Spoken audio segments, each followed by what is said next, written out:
Excellencies, ladies and gentlemen, the 50th session of the Committee on World Food Security is meeting as our planet faces a food crisis of unprecedented magnitude, with the threat of mass starvation and famine growing every single day.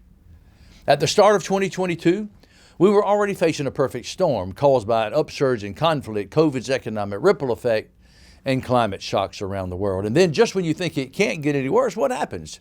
Ukraine happens. And since the start of this conflict, food, fuel, and fertilizer prices have done what? Skyrocketed around the world, plunging millions more into hunger. What was a wave of hunger is now a tsunami of hunger. Today, 345 million people are marching toward starvation, more than 2.5 times the number before the pandemic.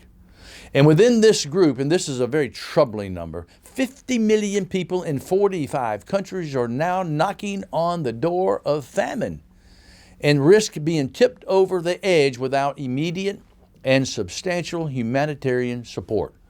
We have a critical choice to make: act now to save lives and invest in solutions that build stability and peace, or see famines, mass migration, and more unrest and conflict in the months ahead. The committee can, and the committee must, play a vital role in responding to this global humanitarian crisis.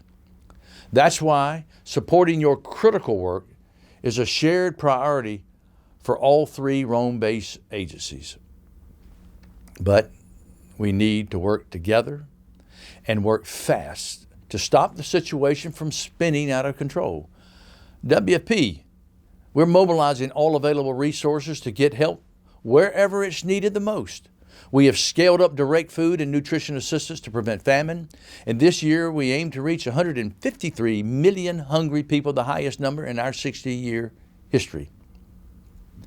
But tragically, our focus on staving off famine comes at a cost. As needs far outstrip resources, we're being forced to take food from the hungry to feed the starving. All over the world, we're having to cut food rations and cash assistance to prioritize those in gravest danger in Afghanistan, Chad, DRC, South Sudan, Syria, Yemen, the list goes on.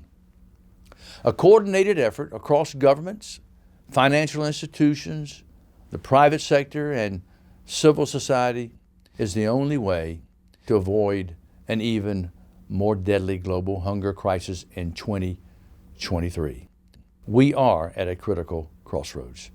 We will only be able to overcome this crisis if we all work together. At WFP, we are ready to play our full part, and we're counting on the committee and the members to rally the support and the resources needed to address the looming catastrophe. But we have no more time to lose.